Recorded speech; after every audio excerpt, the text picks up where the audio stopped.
morning, ladies and gentlemen. This is the High Dragon's Breath Bow Wow, welcoming you back to another episode of Stream Reviews. In this case, we are watching part 1, and unfortunately, there is no part 2 of Death of Hope.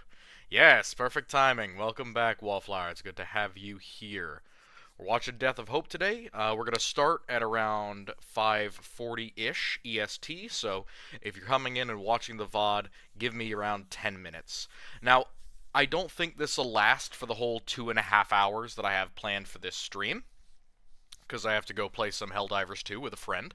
But, once this is done, once this, 20 minutes and so is done, we are going to move on, and I'm actually going to take requests for what you guys want to watch. Originally, I was really in the mood to do the Iron Warriors thing from Warhammer Plus, but I cannot find an uncut version of it that isn't, like, clipped to hell, because I wanted to analyze some stuff about the armor and about the weaponry and all that, but the only thing I could find was, like, a couple of little clips and narratives, and then one dude who was doing a full review. And as much as I will, like, go through and watch animations and stuff, I actually am very against just watching in a person's video and commenting on it. I mean, I know that's, like, a common, YouTube thing to do, but, I don't want to descend into a slop tuber or anything like that. I don't want to be someone's regurgitated content. I think that's kind of unfair. And just personally, since I'm so critical of so much of this content, I think it's unfair for me to do that if it's people's videos, Like, I don't want my bad impression of a video or animation to reflect negatively on another creator. I think that's a little bit toxic. I hate using that phrase, but, like, I think that is a little bit bad for me to trying to cultivate a good community, but yeah. So if anybody had any recommendations for things to watch, I have more animations and videos, but of course I don't want to just sit here and not give you commentary, so I'm trying to find ones that I can actually analyze. Brainstorm regiment ideas? Ah, yes! Yeah, regiments are always a good thing to try and figure out what to do with them, because, sometimes regiment concepts can be really, really simple. For some reason, a lot of people I know have an obsession with making regiments that are, like, Maori or Polynesian themed. Drop regiments or aquatic regiments or things like that that have that Islander or Pacific Islander theming around them.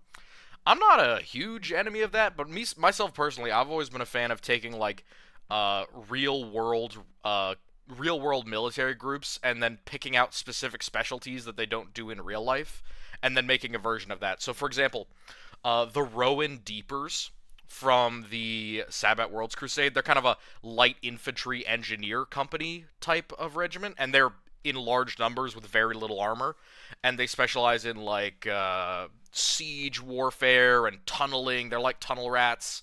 But they're really just based on, like, the American infantry and the Australian infantry. So, like, the whole accents and their khaki uniforms and all that stuff. They're a little bit cockney, a little bit uncultured, really. When it shows them, a lot of the time they're, like, covered in grease and grime and sweat because they've been digging tunnels all day. So it's those ones interest me the most in terms of, like, what regiments I like to work on. Yeah. Yeah, melee city fighter. See, that's the other thing. There's a lot of focus on, like, picking a terrain for a regiment. I don't think that favored terrains are ever a good idea for regiments. I mean, you can have things that you're good at or specialized in, especially if you have, like, aquatic regiments, but a planet won't really get by on just making a specific regiment because, of course, if you have a scuba diver regiment, how many worlds are actually going to need that specialty? Not many. Not in every single campaign unless you're in a sector that has a lot of ocean worlds. And even then, locals will probably have a better idea of how to navigate the water than you will, even if you're a specialist in that. But yeah, city fighting, and urban combat in general is a good idea, but I think most regiments should be able to do urban fighting relatively well. Polynesian, Zulu, or Native American of some kind. Whew. Well, Native American is a very, very wide basis. I mean, there's Eastern Native Americans, Southern Native Americans. The Native Americans from the 1400s are totally different from the ones in the 1600s, and they're totally different from the ones in the 1700s. It's a rapid, rapid difference in both their culture, their population numbers, their spread, their society, all that kind of stuff. Apache, yep, that would work. Apache works. Crow, Blackfoot. Where I am, we have Lakota, so that would be good for us. I think there's also some Crow, but we have also some Ogeechee Indians. So I don't know. I'd have to look around and see what culture I could extend into the 40K universe. But yeah, there's and where I actually know the Iroquois Confederacy is also a thing that I lived very close to. I've visited a lot of like Iroquois museums and stuff back where I used to live. It was a nice. Honestly, the Iroquois Confederacy is one of those odd historical moments of like, huh, wow, really, really well organized natives performing actually very well militarily and like diplomatically with local or with colonial peoples, and they worked out pretty well. The Iroquois Confederacy were pretty good, like down to having trade and decent open communications and not a very structured government. It was very much more of like a Greek style symposium democracy, where everyone could kind of sorta do their own things, but also they would get their arms twisted into doing what the overall leaders wanted anyway. Yeah, it's interesting. It's when you extrapolate those native populations into other settings, I think it's important to retain the hallmarks of what they actually stood for and what they were, what their point was. So if I was to do a Native American themed regiment, I would do one that was on a planet that was constantly under external assault. I would say maybe from like Dark Eldar, and that would kind of give you a really solid plan of like, okay, so we have a mobile infantry regiment essentially who have las guns and light vehicles, and that stands in for like the horse archers of the plains or something like that. That'd be an interesting thing. Yeah, yeah, can't make them way too specialized. Certify, yeah, baby. Air assault regiments, not drop, but air assault. I think the air assault role has really been taken up by the Tempestus Scions. Unfortunately, like, why would you ever make a regiment for? So, I'm sorry, I'm saying that why would the Imperium go out of their way to get a air assault regiment like the French Daguet or the American 82nd Airborne when they have the Scions in relatively decent numbers? Because the thing is, there's not a lot of light, cheap 40K aircraft.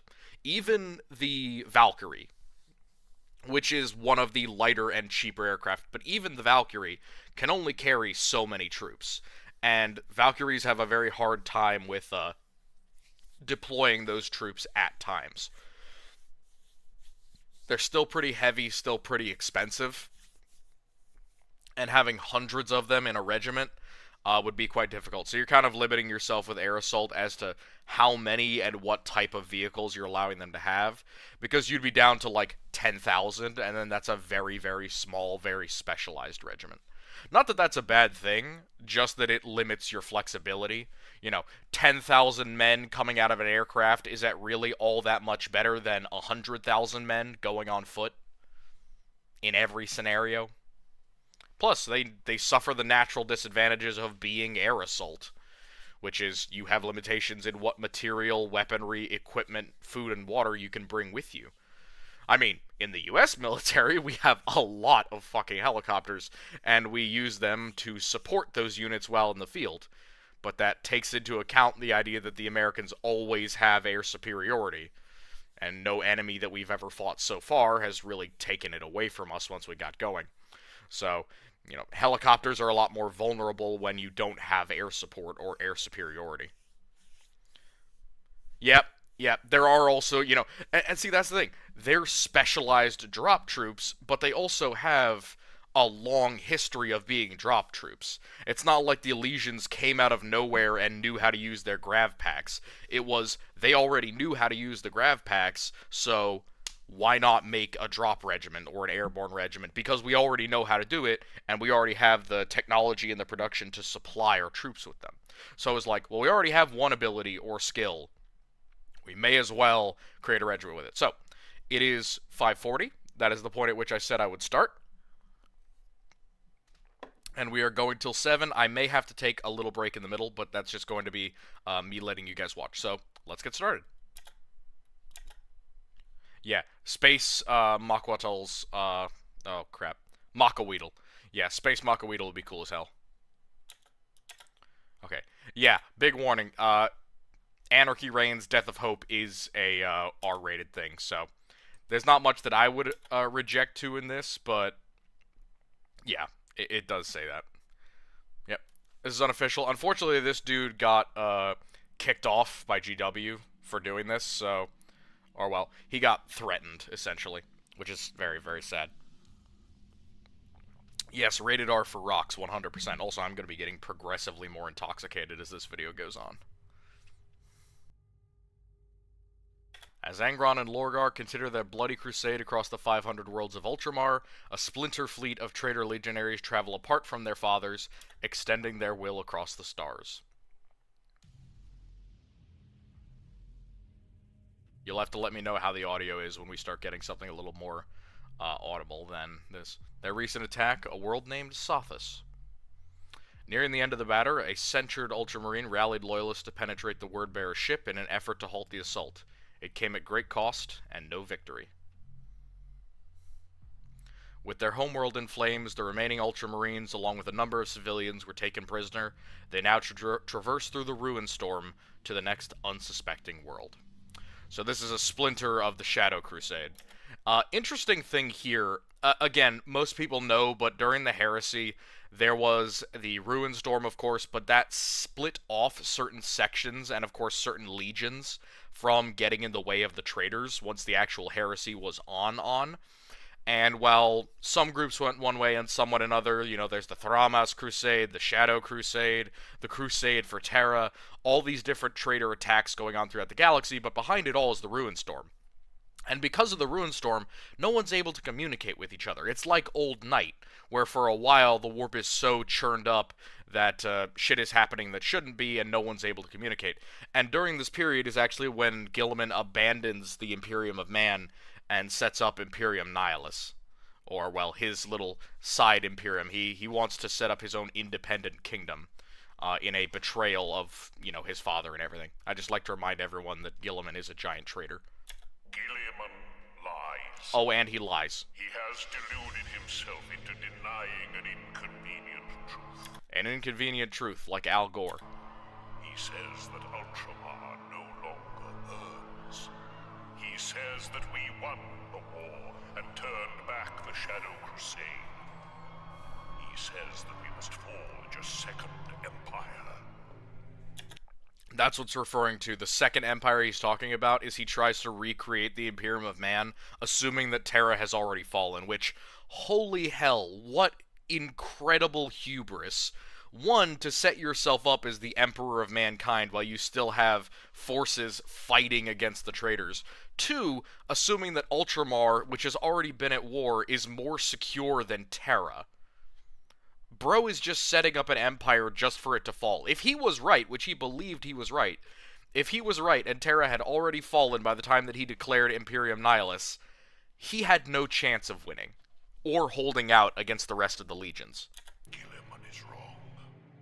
None of this is true. On the crag, he believes that order reigns. That is also wrong, the denial of another inconvenient truth. Because out on the fringes, farthest from the light, only two things are true. Anarchy reigns, and the war for Ultramar isn't over. Such a good image of a Warhound in the back. So, during one of the start of the Night Lord books, there's a discussion of Talos fighting against or in a conflict against one of these Warhounds, and he's very much talking about, like, it's standing right in the highway of the of the hive, and its shoulders come up to the level of the highest buildings on the high street. And that's just such a great image of that, because this is easily a 1, 2, 3, 4, 5-story building, and it's standing right over it with its shoulders. Yeah. Very correct. Competent enough for his arrogance to be even more dangerous. That is one of the most based things I have ever heard. One day, we will have a Corrupt Contenders campaign that occurs in the Ultima Segmentum, and Ultramar will 100% be one of the places that we attack.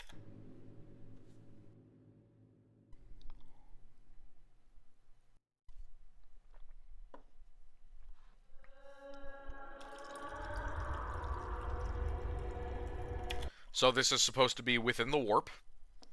Oh yeah, I know you're down. It's gonna be a while, but yeah. So, this is in the warp. When I talk about, like, unformed demons and about shit that's in the warp not working correctly, I have my own theory about how demons see the warp and how they work throughout it. It's kind of this water cycle of chaos. Heat creates a certain material that goes up into the upper layer. The layer that is between reality and the warp is gapped by an enormous amount of quote-unquote space. Inside of it are worlds. At the bottom of it is the realms of the Dark Gods. So the 4 realms that existed in Warhammer Fantasy obviously still exist within Warhammer 40k. They just act as the proverbial floor to the warp. So think of it as a giant funnel with a layer of plastic on top. And that layer of plastic is the thin material that separates the warp from real space. So you can think of it as like a telescope. Or a funnel that has plastic on one side. And that's essentially how I see the warp. And the demons rise up, fall down, transfer in and out of the warp, find secret ways out the sides to get back into real space, all different types of bullshit. But these are like unformed demons or transit for demons trying to get into reality. I too want to burn down Ultramar.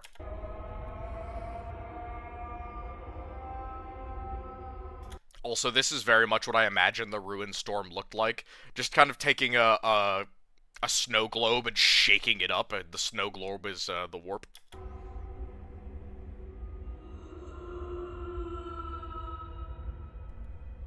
Also, very big macro cannons. Love these.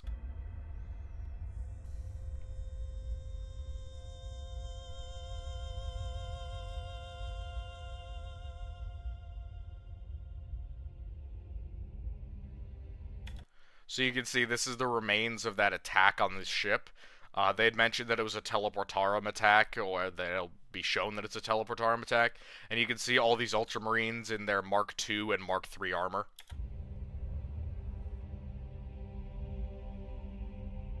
Surrender and your lives, and the lives of those. Holy hell. See, look at this. Just, bow! Popped head right off. Whether this is like during the transit into the warp or he somehow got his head absolutely blasted off, I have no idea. Yeah. Yes, you're very right. Yeah, the warp is way bigger than real space. And, you know, that's the other thing. People often say, like, well, Chaos would lose if the Tyranids ate everything. Guys, there are multiple planets in the warp that have humans on them. And they are all worshippers of the Dark Gods. Chaos will remain long after the Tyranids wipe everyone else out. You know, we might not be as human anymore because, you know, mutation, but the warp is a massive place, and the gods can create whatever they like within it. What a terrible way to die. I have no idea what could have done this, but it looks like a chain going through his head. Could be some sort of automatic protection, which is initially what I thought. You know, something like a booby trap that essentially shot a harpoon up through his body, blew his helmet off, and then left this chain hanging through him. Something like that would definitely be useful against a Marine, because, you know, hitting them in the groin, it's not as armored as the rest of them, so you could actually penetrate. Phrasing.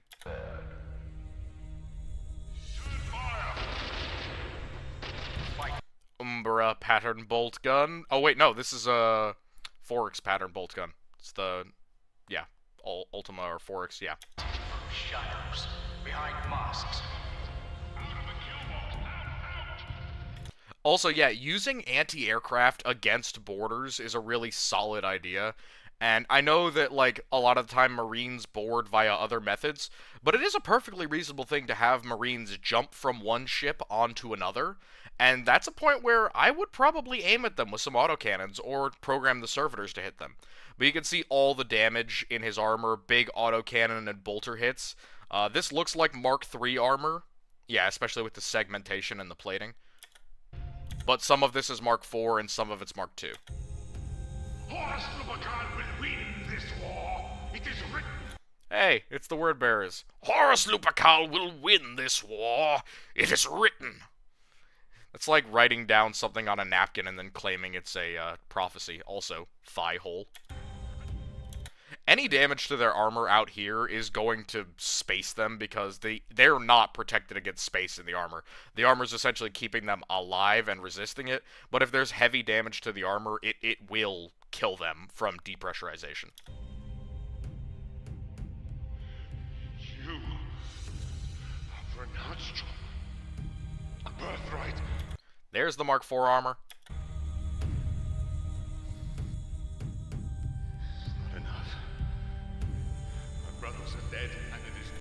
Holy. Just seriously, look at this. Eyeball, head absolutely blown to pieces, massive, massive hole. This is not like an autocannon hit. This is definitely like either a las cannon, or more likely than not, this is probably Melta, judging from how shredded the sides are. Yeah. Yep. Yep, everyone on the hull, for sure. But yeah, I love the way that he does damage models to the armor, because this is what we don't see in other animations, is this level of concern and appreciation for how this ceramic material would break and deform. Not enough.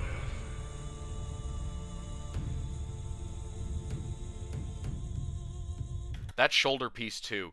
Again, this is like 2 full inches of material, so you can get it dinged, smashed, and cracked, and this is more evidence of what I was talking about with the armor's clearly penetrated, yeah, and broken, but it's also cracked off. You can see all these sections on the sides that have been pushed away, but there are shatters, cracks, breaks, broken pieces here, cracked pieces, and pitted sections here. But yeah, all of this is more evidence that, like, it behaves more like a ceramic than it does just a straight metal. But it's very nice molding and such. I got you. Yep. Show me your honor. Match swords with me, legionary. I'm pretty sure that was a Night Lord. Match swords with me, legionary. Because the Night Lords are supposed to have that Slavic accent. Those Also, very nice chainsword. Kind of that double blade one up here. are the lives of the Emperor's subjects you dismiss so easily. There's no room. Also, I love how his line is encapsulating its essence against modern tides. The idea of keeping the soul and the essence of 40k inherently grimdark, and going back against this more populist, open to everyone. I'm not saying the hobby shouldn't be open to everyone, but you shouldn't come to the hobby and then ask for it to be modified to your preference. That's not how this works. Getting more people to come to the hobby should be about getting people who actually appreciate the hobby, and not about people who just want to come, either make money off of it, or enjoy it using their own, version of enjoyment, and then get upset when the game isn't tailored to them. Remember, it wasn't tailored to any of the people who currently enjoyed it. They just enjoyed it because it was a game. Honor here. Only vengeance. Only justice. Yeah, I don't like using the phrase normie because, I was a normie. I wasn't a massive nerd when I found 40k. Literally all that I did was I found either some art or it was a section of a Black Library novel, and I read it and I was like, huh, what's this from? How can I look it up? And then I started looking up and was like, oh. And I sat on it for a couple of months because it was during the disease which we do not name, but it was during that, and I was like, huh, maybe this is something to look into. Maybe it's a book series I could take up. And then I found the model hobby, and I was like, oh, that's good. and I fell into darkness. But yeah, I wasn't a nerd to begin with. I think that people who actually can appreciate the hobby as it is, or as it was, rather, because now it has changed. People who can appreciate it should be welcome. But we should not be as open to changing existing things as we are now. So, for example, now every time that they change something or add something, it is perceived as being for a reason, and that reason is usually something that the people who used to like the hobby do not like. So GW is more concerned about chasing the bag, and like if they weren't so obviously money hungry, people wouldn't be as upset about it. If it wasn't obviously about profit, people wouldn't worry as much. But between tourist content creators, between tourist fans, between everyone getting their family members or their significant others or whatever into the hobby, people who really in former days would have no interest or in some cases no business interacting with our universe, so to speak, they do it in a way, and GW is now chasing a way to separate those people from their hard-earned dollars. And it's clear that their decisions are reflecting that. People wouldn't be upset if that wasn't the case. But also, yeah, look at these macro cannons. I'm not sure if this is supposed to be a secondary barrel. It might be, but this primary barrel you can see is clearly like able to rotate a little bit, which I like.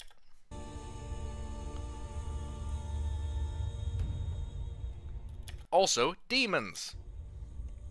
This is why we have Geller fields, folks. I think that this ship either has its Geller field intentionally turned off, which I think is probably more likely for reasons that we'll see soon, but the fact that this dude is so close to the interior kind of proves something that I had theorized with Chaos ships, is some of them do actually just turn the Geller field off. Why? Well, two reasons. One, it corrupts the inhabitants and makes cultists a little bit easier to control, and sometimes a little bit better at fighting, mutations and things like that. But as long as you keep certain portions of the ship clear and clean, like the Enginarium, the warp drive, and the Astropath chambers, the demons could pretty much roam. I mean, they're not necessarily automatically aggressive towards chaos-infected people, and if you're on a ship that is very chaos-infested, they can kind of just exist, or at least fade in and out of reality at will, and they're not necessarily going to cause as much trouble as you might think, especially during 30k, where demons are very aware that some humans are their allies and some humans are not their allies. These minor demons are a little bit less intelligent, they wouldn't necessarily be as safe, but really, really minor demons, spirits, unformed demons, and greater demons would probably be pretty okay to remain on a vessel in the warp. At least for a short amount of time.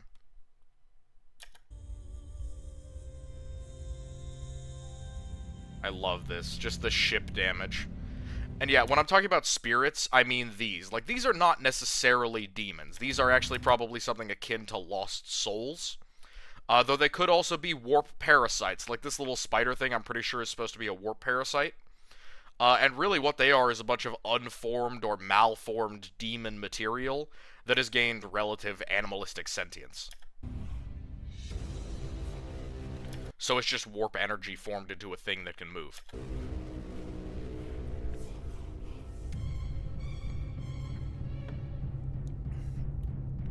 Technically, you could call them baby demons, but it could also be the result of souls going into the warp and then not being devoured quickly enough.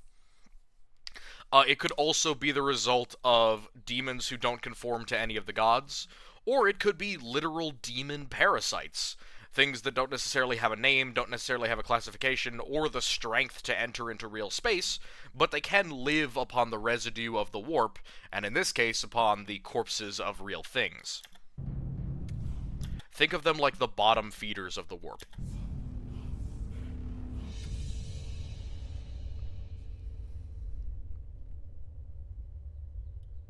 Very true. There is also stuff in the warp that isn't chaos.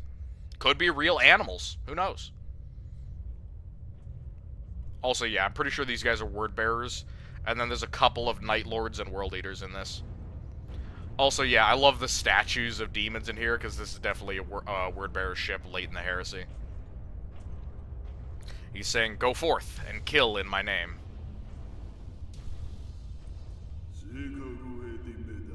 So, Your audio is not deceiving you. They're speaking Colchizian, and no, I have absolutely no idea what the hell it is. It's kind of like Latin.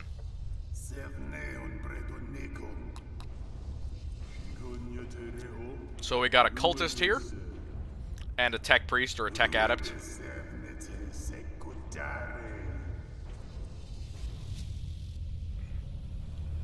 Bloodletter.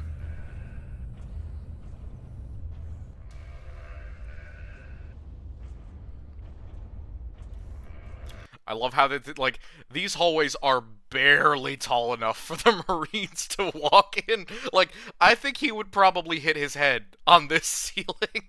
I don't think he would be able to fit. But through the main hallway he could fit. He'd have to kind of bend over. That could be an indication that this isn't a Marine vessel, but it could also be an indication that there are just some areas in Marine vessels that you need to kind of duck under. Yeah, I love Tolkien, but his polyglot ability with languages is far beyond me. I speak 2 languages. I'm speaking one right now.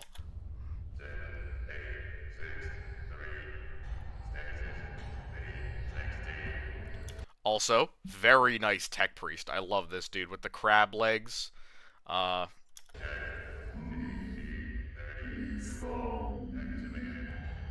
Some sort of security station, obviously.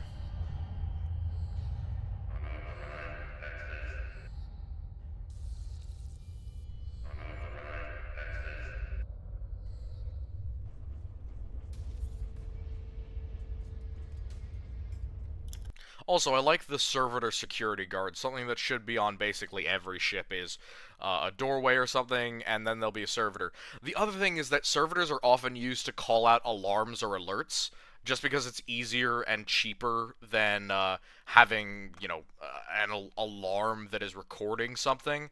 You could literally just have a servitor do it, because servitors are relatively cheap compared to all those electronics. Also, half of an Ultramarine. Gotta be one of my favorites. Yeah, Marines and human-sized ships would suck. Also, prepare for one of the coolest things ever modeled in any animation ever. That is a 3-magazine, double-barrel storm bolter in the arm of a Sauterine Terminator, baby. Sauterine armor! Let's fucking go. So, just to count, 2 barrels, fire rate of like 600 rounds per minute. Total magazine, with assuming that these are 30-round mags, which they probably are.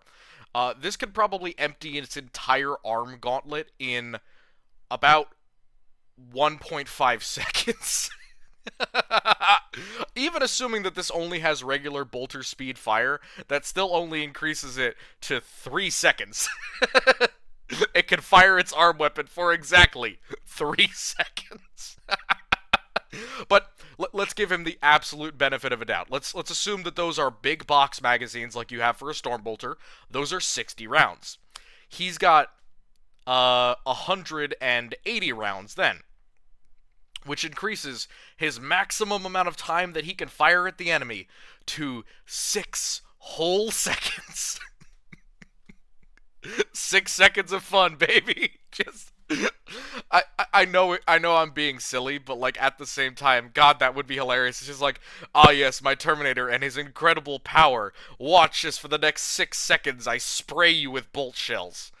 But yeah, it is a crazy Stormbolter, and I'm gonna see if I can, find another angle of it. But this is super nice. It's like an arm weapon, and then of course, as with the normal Sauterine, his face is flat to the armor. He's got like a tube going to the back here, but his other arm is obviously the power fist that is on a majority of Terminator armor. Yeah, it's very much like a Scorpion vibe. It's just like, brrrr.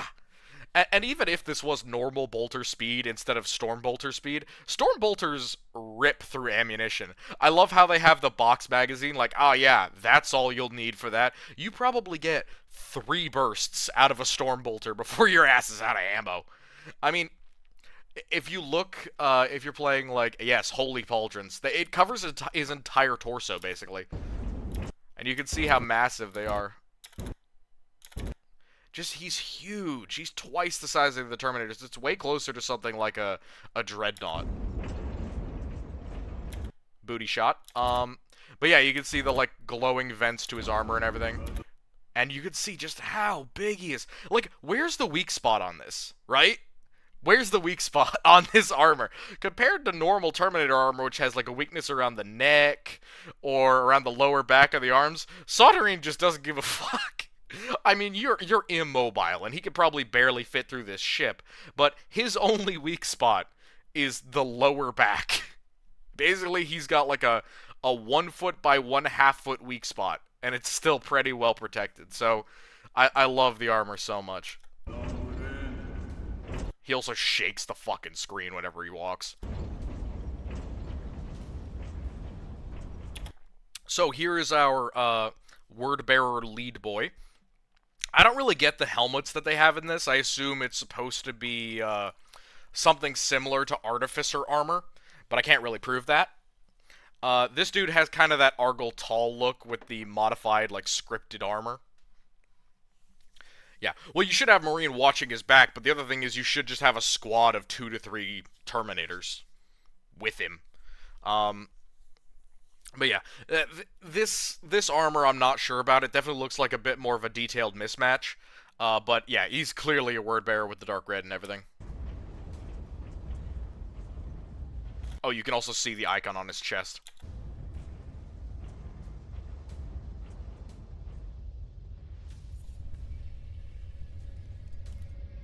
See, this is my thing. I'm like, that is clearly, like, demons running along the hull. That should be a problem. And in modern 40k, that is a problem, because this is, like, something I have to reconcile, is how are 30k demons fine with humans and 40k demons aren't? And even, like, Chaos humans, you know, 40k Chaos humans, sometimes if they're not able to talk it out with demons, the demons will just kill them. And it's like, well, why?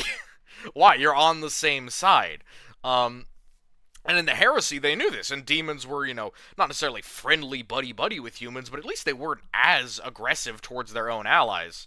It might be because there's more purely human chaos cults in the 41st millennium, so the demons never know whether they're dealing with actual allies or just random people.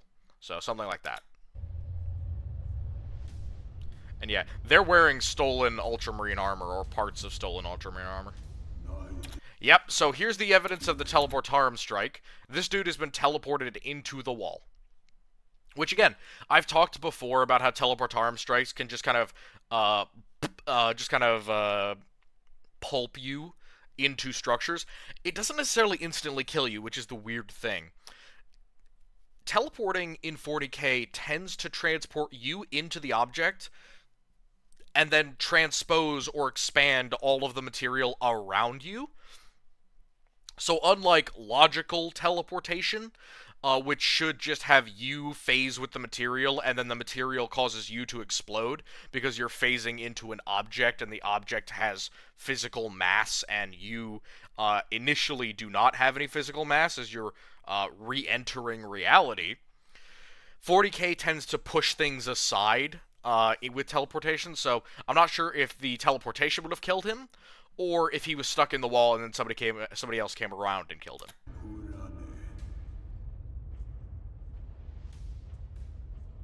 Oh yeah, also, bro is just a footpad now. He could still be alive in there.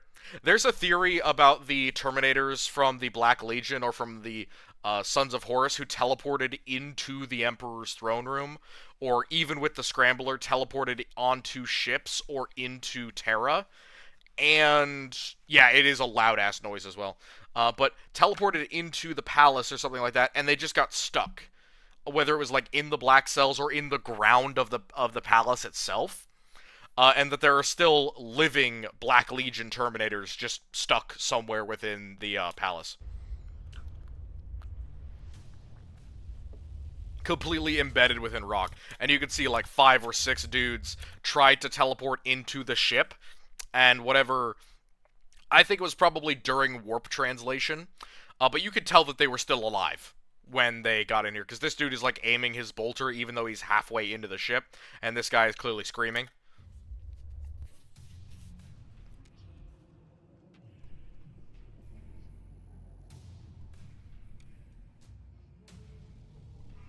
I don't know anything more World Eater and Word Bearer than having a little murder pit on your ship. Got him quickly, Barak. You owe me about. So, this is a World Eater. This is a pretty standard World Eater, you know. I love all the ports and knobs and metal and bit on them, but you can just see how insanely ripped these guys are. And the tubes, obviously his butcher's nails, but I love so much of this character design. And I'll see more in a second, but just look how big he is. And then you can see a Son of Macragge, an Ultramarine who's being used essentially as sport. Now, I like this version. Now, here's the reason why. When we think of, like, using an Ultramarine for sport, yes, we do need more Marines out of their armor. Because you can see, like, people always see Marines as these massive, puffed-up things. Like, this is an achievable physique for a normal human being. Like, if you looked at Mr. Universe, they probably look about like this. Like, apart from the metal and the modifications, this is not too far off from Mr. Universe. Like, if you look at OG Ronnie Coleman, you know, in his heyday, Ronnie Coleman probably looks like a fucking Space Marine. To be honest, between the size, and Ronnie Coleman is huge. He's very tall. So, if you were to compare peak Ronnie Coleman and your average Space Marine, I think they would have a similar physique. The difference is just all of the modifications that have been done to the Marine. So that's why in my percentage thing, I talked about the Marines being 150% strength, as opposed to a Guardsman being 100% strength. That means that, you know, Ronnie Coleman, some insane bodybuilder or weightlifter, is probably going to be on par with a Marine, you know, in terms of sheer power. But it's really nice how they've portrayed this battle, because they're actually giving the Ultramarine a chance. Which, you know, in modern 40k, you would never do this. This is definitely like an ultimate arrogance of the heresy thing, where you'd be like, oh, I need to fight him in even combat once he's been captured. None of that bullshit. Yeah. Yeah, the 40k scale of gene modding, pretty sleek and natural looking. Yeah, they look a lot more like a bodybuilder than like some disgusting monster or modified thing. Because, you know, in a lot of like animations or comics or picture renditions of Marines, they show them as just like distended to try and fit the armor. No, it's a lot more like a Mr. Universe physique. But yeah, this idea of wanting to face an Ultramarine without your armor, both of you not having armor, and actually putting your skills against one another in an even fight where you both may die, that's something that has massively fallen off since the Heresy. Some Marines still have this mentality. Champions of the Dark Gods on occasion will do this, but they prefer to be in their armor. But this idea of, like, I need to fight an even fight with a prisoner, that shit kind of died out in the Heresy. A lot. Also, it's axe, sword, sword, which is an interesting pairing. You'd think the World Eater would choose the axes before the swords. But also, very nice rendition of like what a Marine sword looks like.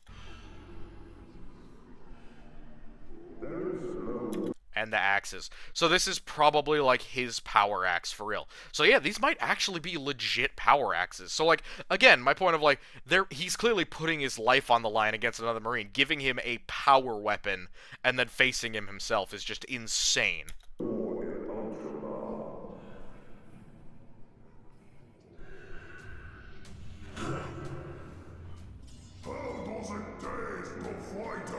Also, I think this is a World Eater, but he has kind of the Night Lord horns, and there are Night Lords here.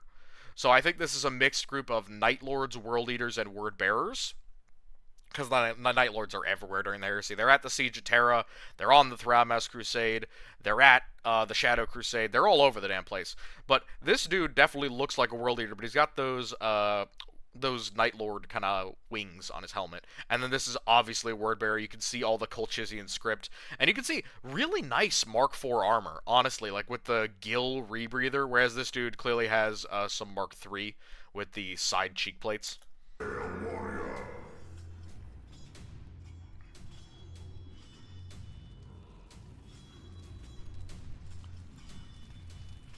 Also, you can see our Night Lord in the back here. 5111. This is a Night Lord.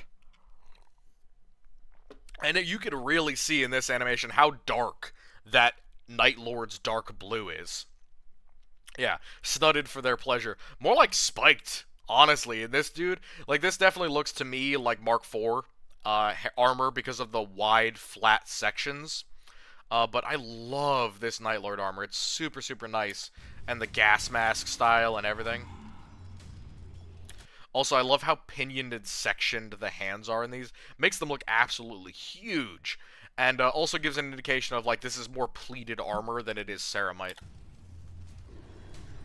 And you can see bones, ribs, spines. Like, this is 3 separate spines, 2 arms, 1, 2, 3, 4, 5, 6, 7 fingers, another spinal cord. No, that's actually probably a piece of a sternum.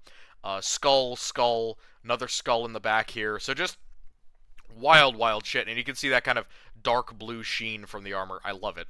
See, when people think about, like, Night Lords, they're always about skinning. It's also bones. It's also bones, and this is probably tied together with either cordage or with sinew of some kind. You're good, man. We're here until, like, 7 o'clock, so you have another, like, hour. Also, I love how this dude is still alive. Like, I know his intestines and everything, he's probably dying, but I love how he's still alive, because just, holy hell. The absolute rage keeping this man functioning. But does that physique not look like Ronnie Coleman? Does it not look like Mr. Universe? Also, Bone Man, you can always come back and watch the whole VOD later and just comment on it. Yeah, we do! We do. We have too many Night Lords covered in skins. We need to remember that skulls are not just an Imperial thing.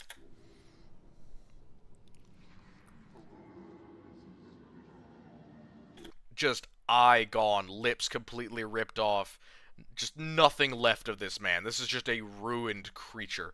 In theory, this could actually be a dreadnought that they've disinterred. And that was a theory of mine. I don't think it's true. It's probably their captain or whoever was the highest ranking. But this might actually be a disinterred dreadnought, especially because of the way that they are hooking him up to the wall. And you can see there's mechanical bits attaching him to the wall. Yeah, like you can see all these hooks and stuff that are primed into his body. This could be a disinterred dreadnought. I just want to go back for 1 second to see that fight again.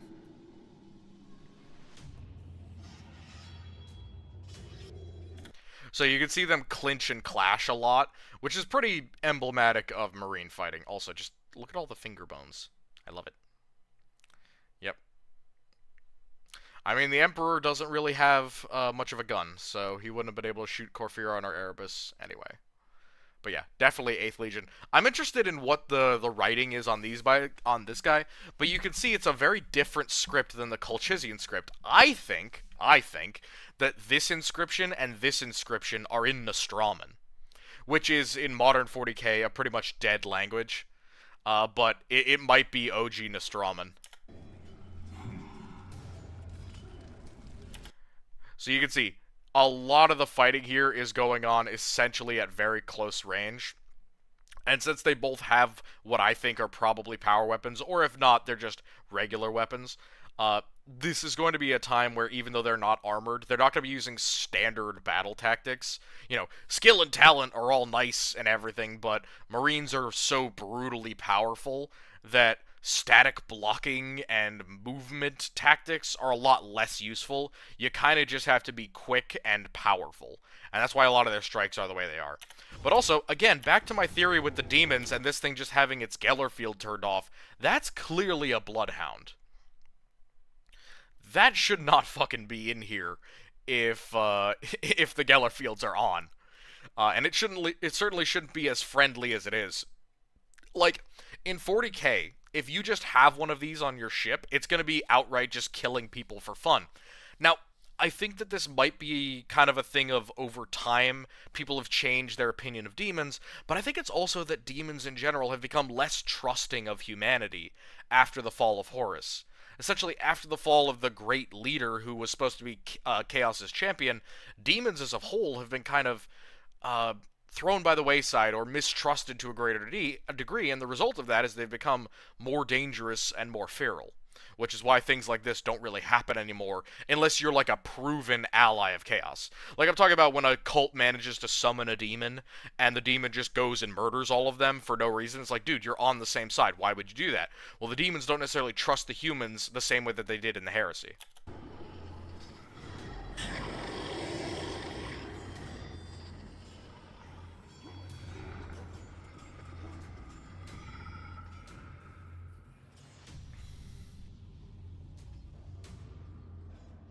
Also, look at all these like tech boys. I love 30K Mechanicus. They're cool as hell. Information regarding 7863. So these are clearly like Chaos Tech Priests, Chaos Line Tech Priests. These might be the early like Dark Mechanicum. Like you can see these fancy Cyrillax or Cyrillax boys here, and then a pretty tall Tech Priest.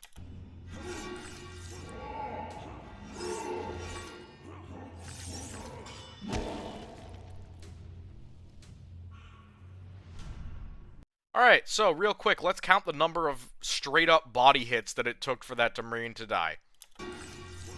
Okay, I need to back up even further. Information regarding 786. Yes, we will talk to the Dark Mechanicum and CC. We will take care of that once we have Ermune under our control.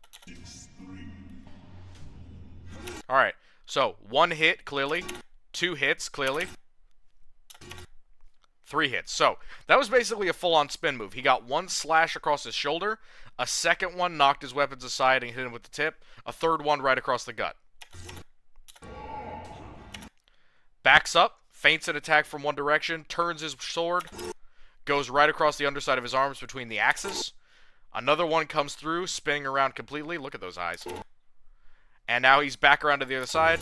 3rd hit, 4th hit, 5th hit, 6th hit, 7th hit. So in total, in a matter of 8 seconds, he got off 8 hits. More than 8 hits. He got off like 9 hits. So to give you an idea of the speed at which Marine combat occurs, that is on average 1 strike per second. Not baby strikes either. Full on, full power strikes with a, 400-pound muscle-bound Hulk behind them. And this is my theory of these aren't actually power weapons. They might be some sort of modified weapons, but just the fact that they didn't go through him directly makes sense.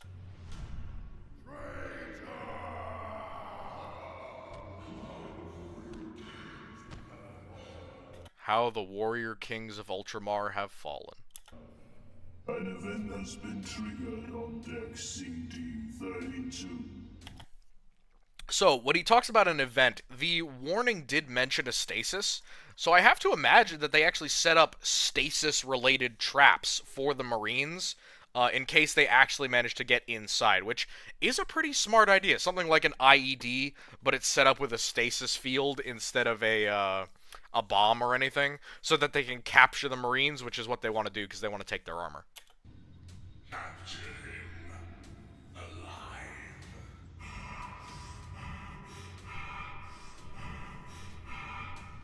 alive. Skulls for the Skull Throne.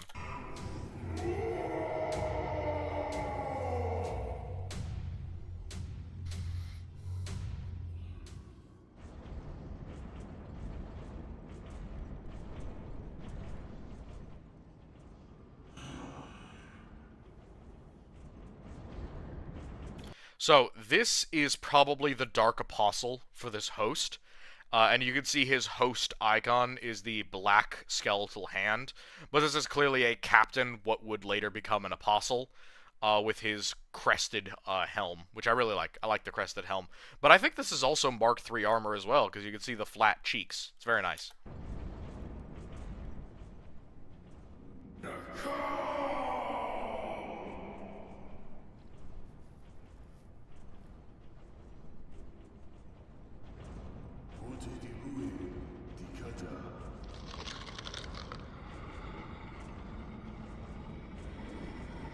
Yeah, see, that thing is right next to another person, and it doesn't give a shit. It's so comfortable that it's like buddy-buddy with these Marines. Straight up like, hey, Fido, I'm gonna kill someone real quick. You want to eat their head after, or you want to eat their body after I'm done cutting their head off? Like, this shit would not happen in 40K.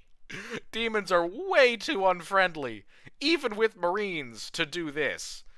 You'd have to be very, very Chaos Corrupted for a demon to be okay being this close to you and this friendly with you. That is rare, especially with non-intelligent demons like minor demons. And the dogs aren't stupid. Like, these guys I could understand. They're not stupid, but they're also not, like, friendly. Like, it took a lot of restraint for this dude to just sit there while they were fighting and not join in. Hell, my own dog in real life wouldn't be fine not joining if I was fighting somebody. I doubt a demon is gonna have more restraint.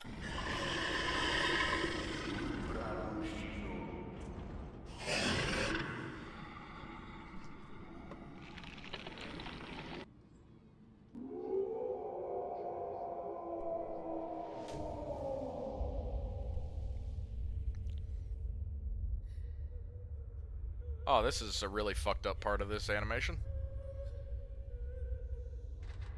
Anybody want to see some terrible chaos corruption? No? Yeah, I don't either. I'm not gonna lie, this one creeps me out way more than anything else in this video. That's why I'm not pausing. I'm not pausing during this, because I need to show it to you, but at the same time, I don't even like it. This shit makes me uncomfortable. Because I have to think of like, oh yeah, everyone's a great leader in their own head, but then you realize that the average human for Chaos is suffering some shit that might be on this level. Also, nice acolytes and torture nightmare thing here. This is what happens when Imperials get captured. I also don't know why this individual is in prison.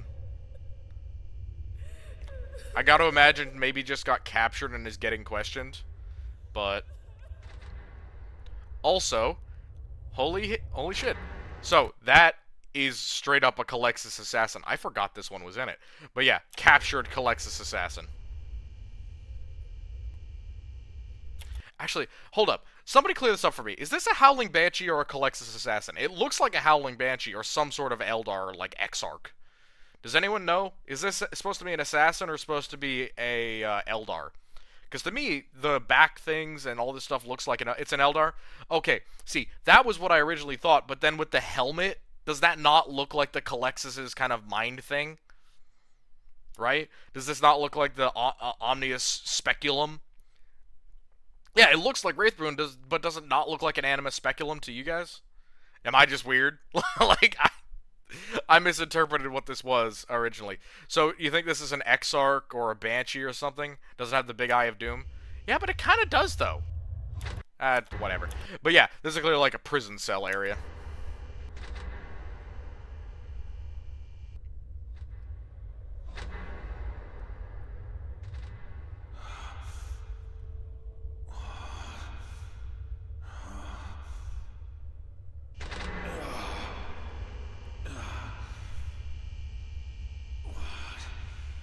All Eldars have this coming. That is racism. However, I don't like Eldar more than the next man. And of course, the prince always pays a premium for soul gems. So, you know, I consider them like big game animals. Always remember, it's always the Eldar's fault. You're not wrong.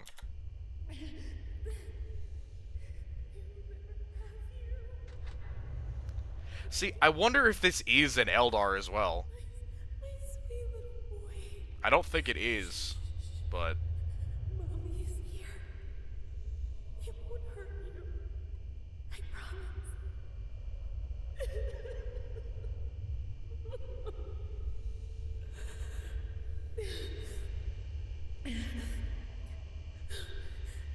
All the bad people are gone now. You can wait, sweetie. Yes. Wake up.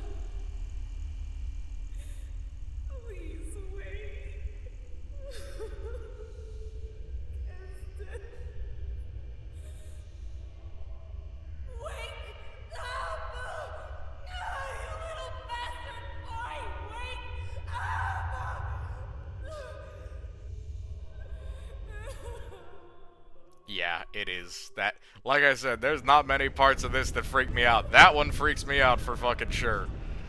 But here's the thing. You know, why chaos just why? That's exactly what the dude was talking about at the start of the video. That's grim dark. That is grim darkness. That is an unhappy end for a human being. And that's what 40K is. And I don't shy away from that shit. That's what it is. That's the setting. It's terrible. It's disturbing, but like everything in life, the extremes hold more weight than the non-extremes. However, I really don't like that, and I try not to watch it in the video because I watch Death of Hope a lot, and I skip over that part because it freaks me out. But yeah, why that happens is a chaos physiology thing, which we will talk about in probably another video. When we talk about, like, everyone's first thing when I say that I'm a big chaos guy is, well, what if something horrible happens to you? Or what if chaos does something terrible to you or makes you a spawn or something? The horrible mutations, that shit only happens to people who resist the will of chaos. And I know, the Imperium tells you to resist because it's your only way to survive. But continual resistance when you've already been taken is how you end up like that. It's not the willing who end up like that. Why do you think she's in a cell? That's my question. Why do you think she's in a cell?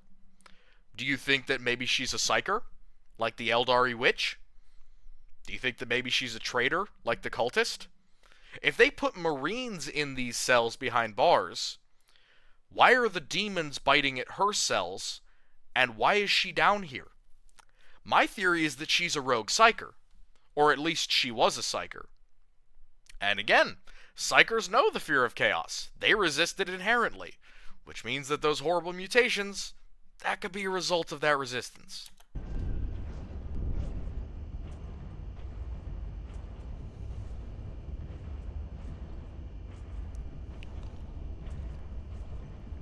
So yeah, these two dudes clearly recognize each other, and he calls out for help, but it's like, why are you down here? How did you get down here? Like, are you a traitor? Did you do something? Because, you know, clearly they're keeping Marines down here, so this is a safe and secure spot. What you see before you is a lie, Highway.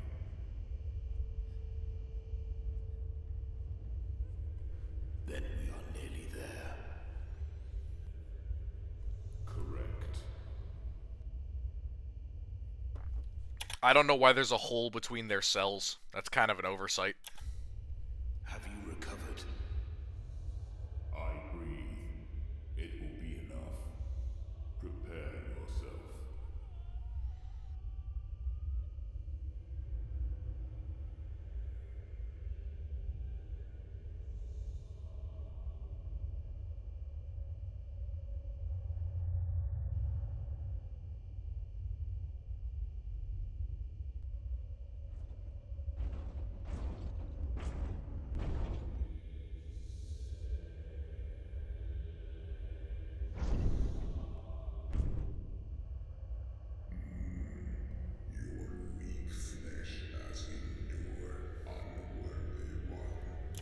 There we go. Unworthy one. What does that mean? What does unworthy one mean? Why is Kagan locked up in here? You aspire to become one with the 13th Legion. Okay, so Homie thought he could become a Space Marine.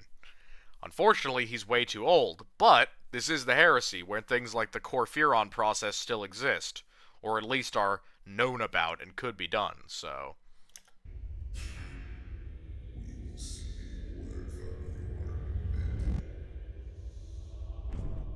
I need not be modified to challenge a son of the Red Angel. Oh boy. Things that you don't... I want to say, things that you don't say to a World Eater 101. I need not be modified to challenge a son of the Red Angel might be one of the top things on that list. Oh boy. That's a poor choice of words.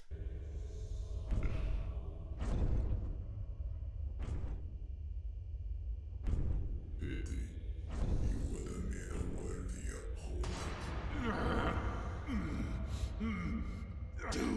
your worst. Your fight is with me, World Eater. Megal has other plans for you, Chronodis. This excuse of a warrior owes me his blood. Now move, before the nails do it for you. Now move before the nails do it for you. Jesus. That's so fucking brutal.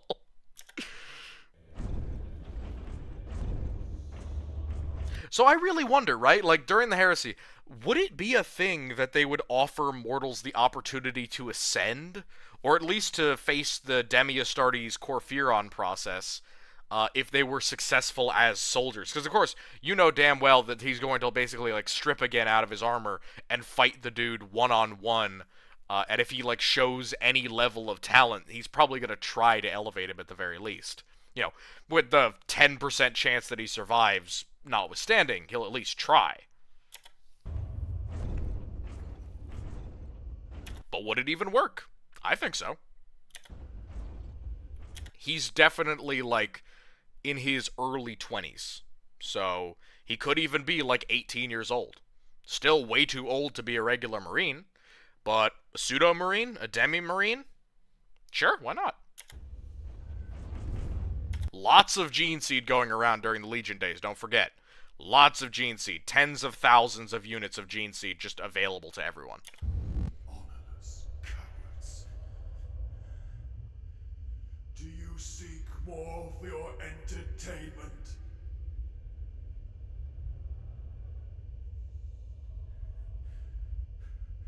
A glory in death. So he's got the red mark of the censored Ultramarines.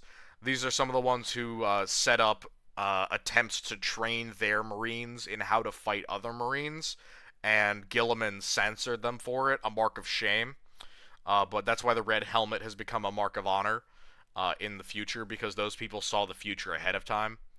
And yeah, it's a mark of shame. But he's clearly like a captain, or at least a veteran sergeant, because he's got the big Ultramarine crest and the hood and all that shit. Perhaps you sought redemption and honor by boarding this vessel. To the So here's Nakal, our word bearer. Nice coat and massive demon book here. accepted once again by your fellow kinsmen. There is no glory for you here. You are nothing, and will continue that existence as we march your shells onto the streets of... Look at that armor. Good God. How pretty is that shit? For real. The massive pauldrons, the vents, the helmet, the crest, the breastplate. Oh my goodness. Every little piece of this is fucking gorgeous. Oh, I love 30K. neighboring world. So he's talking about taking their armor and pretending to be Ultramarines and then just massacring people. Which is a smart idea. Forever a traitor in the eyes of your... Also, look at it. He's got like a map of the galaxy on his little epaulette cape here, which is cute. proud legion. More Colchizian runes. You can see the difference between the Colchizian and the Nostroman. Colchizian is definitely like with a wire pen or a metal pen, and it's a lot more sharp and angular. Whereas Nostroman is kind of pseudo-Greek. You want my armor, cousin? Also, yeah, cousin. Release me. Look how ornamental this shit is, too. Beautiful, marked, inlaid, covered. Even the sectioning between the armor is, like, ported. And you can see all these checker patterns and all this. It's just, this is incredible. You know, the warrior kings of Ultramar. Very much looking of that nature here. And I will give it freely. As you wish. So we got Bolter, and fucking Crozius Arcanum.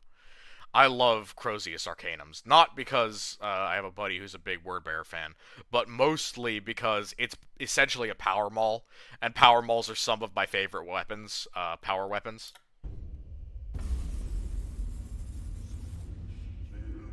They do not make them how they used to. For real, the accursed Crozius that the word bearers use, ever since they had a model that was a word bearer that had an accursed Crozius, I think it's gone downhill.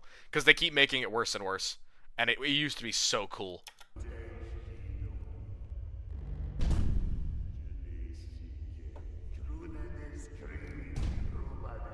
For my brothers.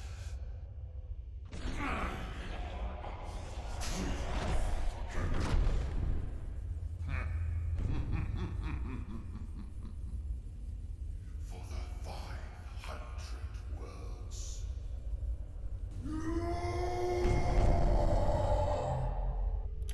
Yeah, so they just murder the they just murder the Eldar in the pit.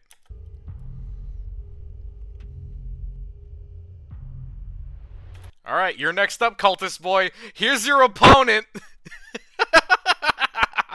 Here's your opponent. Definitely a fair fight. Definitely a fair fight between random, malnourished cultist and fucking word bearer possessed. This is a fair fight. Look at that possessed. This is a fair fight. I mean, admittedly, if he survived this fight, I would make him a fucking Marine. Because if he lives here, he'll live elsewhere.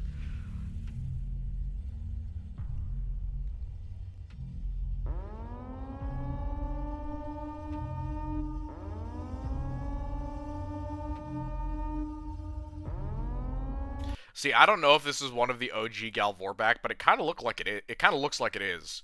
With the Mark V armor and all this gear, it kind of has that Argyle Tal look to it, and it's just gorgeous. Also, this dude is radioactive, so I'm kind of concerned about everyone else around him. He's got a rad furnace like in his chest, if I remember right.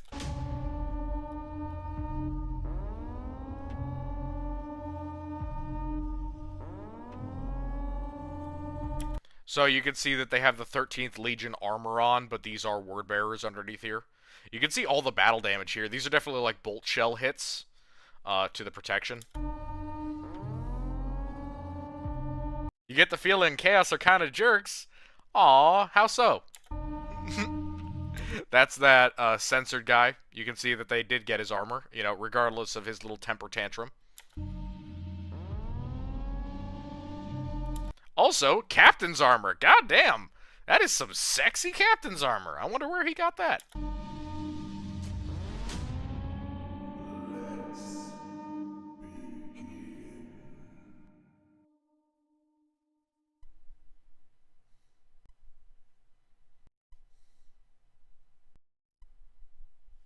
Alright.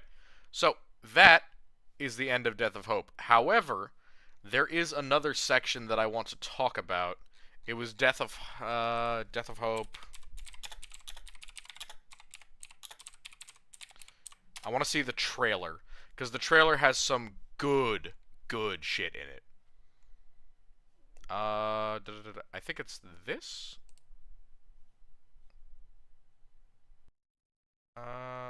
Yes, it is this. Okay. Here. Yeah, this is the trailer. In memory of Alan Bly. Since the battle at Calth, the sons of Angron and Lorgar have launched a bloody crusade through the Eastern Galaxy, carving their way through the 500 worlds of Ultramar. So continues the Death of Hope.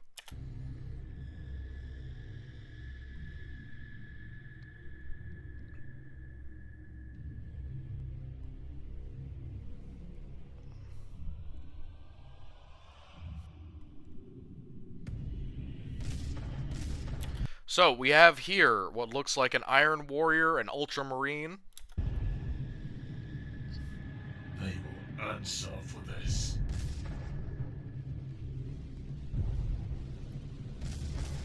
So this is the Siege of Ultramar, one of the largest battles other than the battle for Terra in the Horus Heresy. You can see all these strike cruisers, couple of big battleships. Just shredded human remains. And very much like the traitor legions are just terrorizing these worlds. And of course, the first cultists come out in this area. Yay, Chaos humans! But yeah, Chaos cultists also are spawning out of the Wordbearer's Legion and out of the captured humans.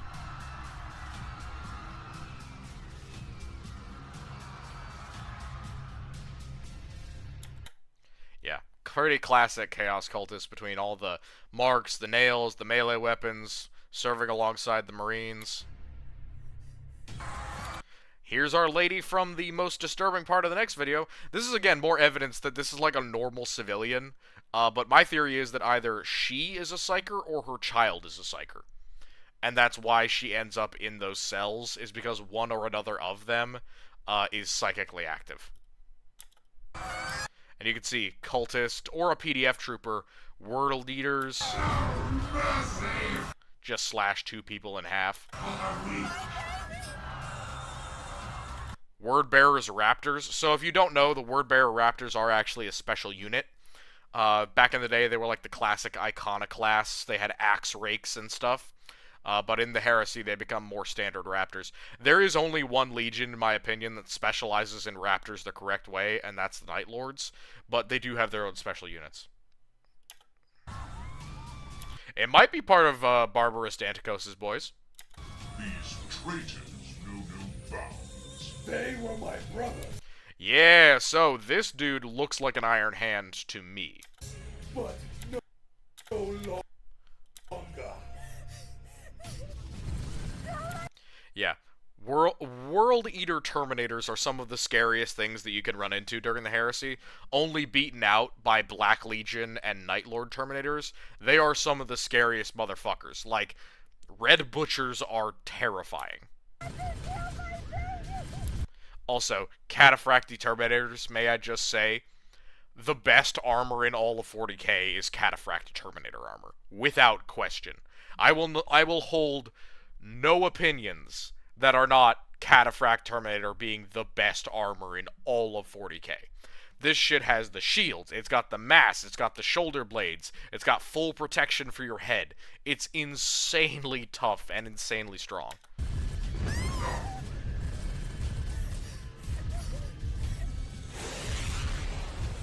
Your fight is with me, Terminator Captain. traitor. War dog! War Dogs! Come on, then. Also, look at that. That was a Volkite gun that he just used on that dude. Elements that who cares? Also, yeah, that just, you can see, I love how the Emperor's Children are so prized and famed for their, like, talent and skill and all their fancy shit, and then just Marine battle looks like this. Just big-ass fucking swings, headbutts, punches, smacks, wailing about with weapons at absolute full strength. And then just power sword right through the chest. Good God. I mean, like, you saw the power that had to be put into that swing.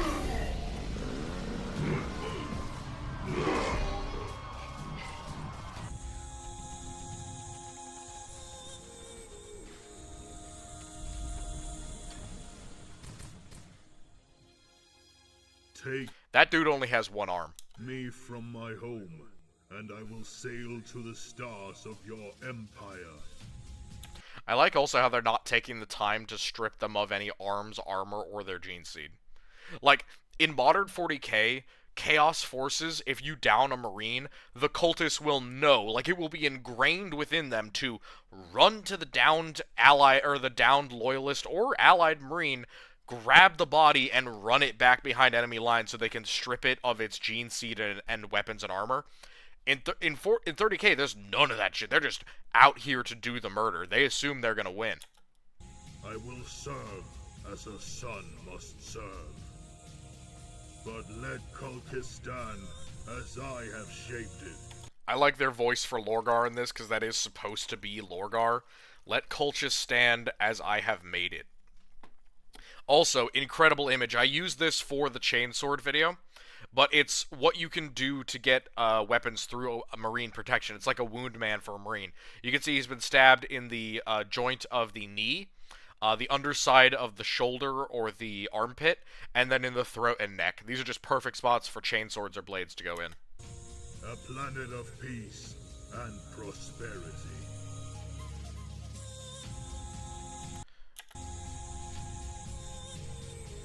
I don't know what he's getting blasted with, but to me it looks like a plasma pistol.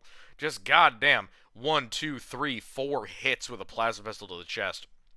Again, plasma pistol's not going to penetrate the outer side of their heavy armor, and this is an iron hand. He's a tough motherfucker. As you can see, his arm has been blown off. Again, can a Marine straight up survive getting their arm pulled off or cut off? Maybe. You need to be built just a tiny bit different. But he is an Iron Hand, and I think we all know the cold fury of the Iron Hands after Ferris's death. That would sustain a person, I believe. I will kill you. See, are these more Iron Hands, or are these traitors of some kind? I have no clue. With the blue armor and the black, in my opinion, these are probably Iron Hands. But they could be Raven Guard, but I don't think that they would have that with the blue. So I think that they're supposed to be indicating that they're Iron Hands, and then an Ultramarines behind him. Especially with the Power Axe. You where you stand, loyalist scum. Yeah, that's 100% a fucking Ultramarine. Also, I love the two World Leaders just with their two-handed chain axes just waiting. Just being like, alright, yep, time to wait. We wait until they come at us, and then we murder them. Come, meet your... Also, goddamn, that is an OG Galvorback. Like, so, okay, if you don't know what the Galvorback are, there are different types of possessed Marines. There are Marines who are possessed, and then it's the demon who's in control. Then there are the Galvorback, and also of the same class, you can have possessed humans, but then you can also have the Kimura. The Kimura are essentially, a possessed human is to a Kimura what a possessed Marine is to the Galvorback. They're inferior. The human is still in the driver's seat with the Galvorback and with the Kimura. The Kimura are a little bit more in control, and there's not necessarily a living demon inside of them. It's more that they have the abilities of the Galvorback, but they don't have the actual creature living in them. The Galvorback straight up is you're co-inhabiting the same body with a demon. And that demon can transform you from regular human or regular Marine to creature at will. No, I haven't done a video on the Kimura yet, because I haven't gotten to my big Chaos series yet. Also, bro, I'm not going to do a video on just the Kimura. The Kimura are going to be in a video on human possessed. Mutants will have their own video, Possessed will have their own video, Chaos Psychers will have their own thing, but that's all going to be part of a Chaos series that I'm going to do after we hit 500 subscribers. Dead cousins.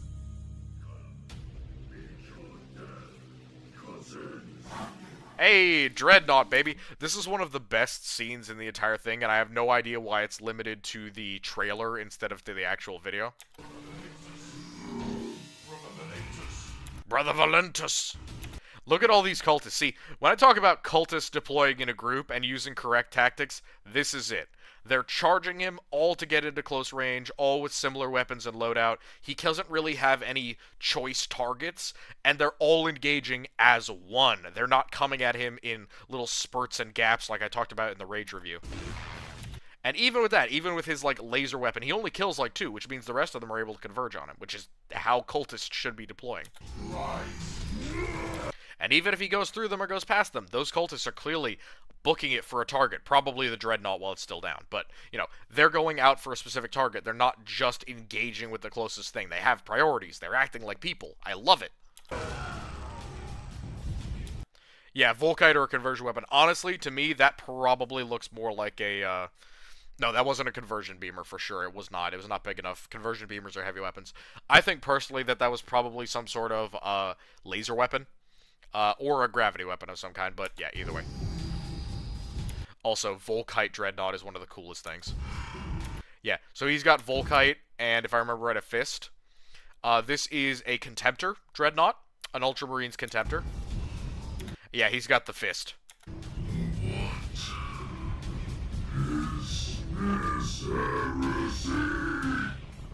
And then he's facing up against a double close combat weapons World Eater Dread.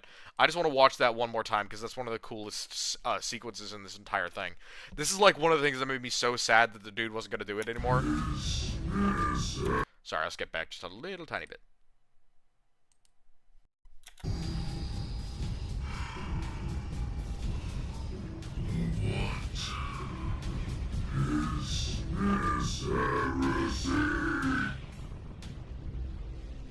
God damn.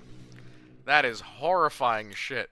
Look at the size difference between the dreadnoughts and like Terminators and stuff.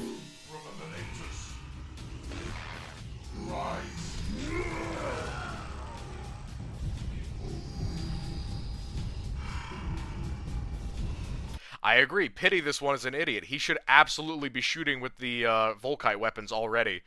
I don't think he's an idiot. He is a dreadnought, which means that he probably wasn't awake for most of the area. He's just been woken up in combat.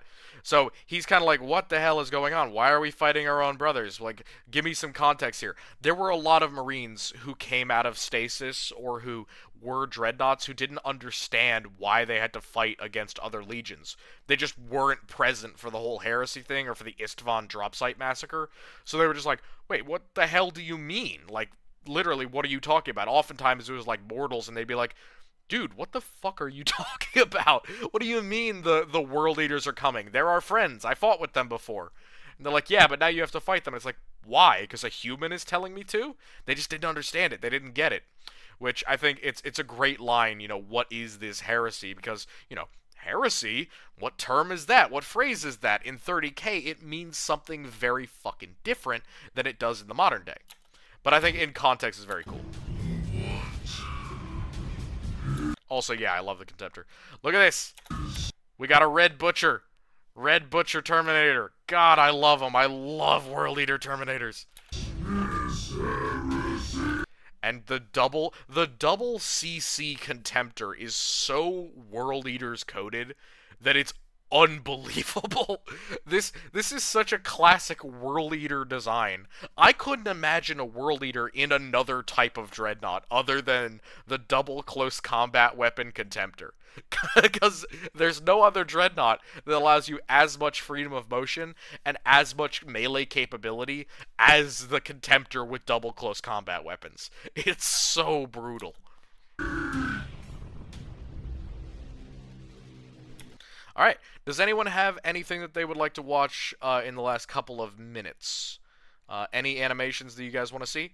I know I only have like 3 minutes left, but are there any questions or animations that you guys would like to take a quick look on or touch on?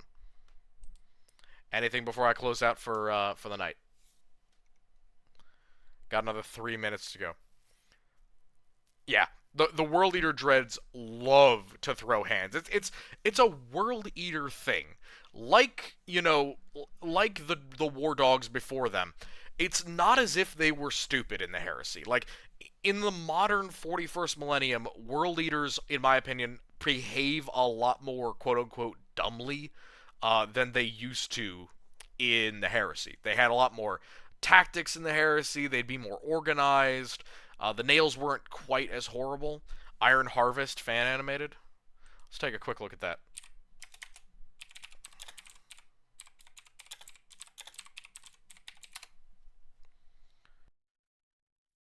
Franca, or let's watch a teaser trailer for the last minute or so.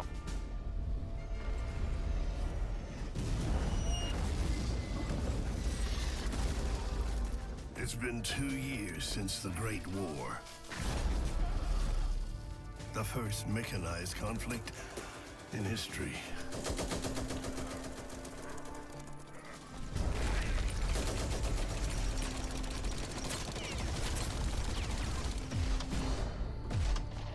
They called it the war to end all wars.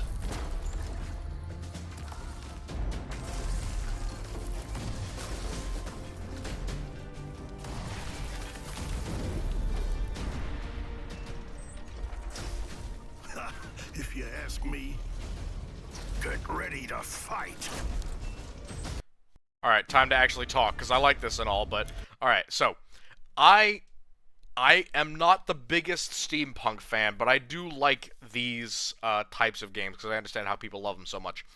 However, you have to understand, when I see things like this, I have an inherent need to nitpick the technology. Please don't get mad at me. That's just a part of my brain that when I see technology, walkers, whatever it is, I need to critique it. Because I need to talk about tank design and things like that. And this is like a perfect example. These are massive cannons. Like, this is a 230-ish millimeter cannon. Even given this thing's weight, this would have a hard time maintaining accuracy with this. And it's way higher off the ground than it technically needs to be. I like it. The side-to-side guns are not necessarily a requirement. You definitely would be better off putting them up on the top. But in terms of protection, it's not massively oversized. It is obviously overweight, but the legs look like they could theoretically sustain it. Classic, like, supply hub resistance area here.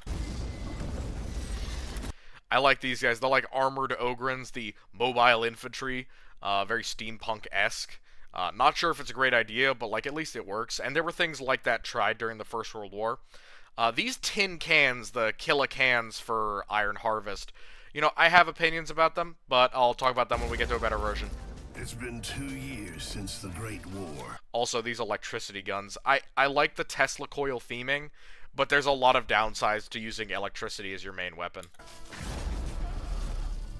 The first mechanized conflict in history. These are cool as fuck. Can I just say, these actually exist in the modern day. If you didn't know, these are real things.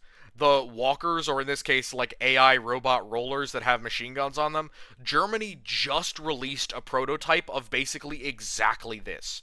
Now, eventually it's supposed to be like the Ripsaw, where it's a rolled autonomous drone system.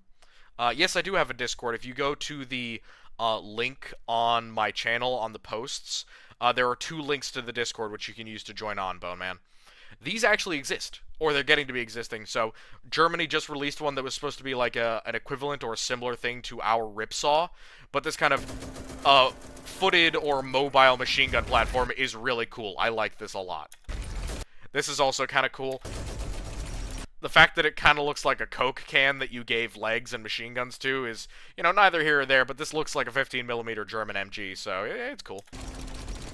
I don't know how you see out of this thing, though. It's clearly like a vision port, but I don't see any other platforms or ports, so this would be pretty hard to move comfortably in.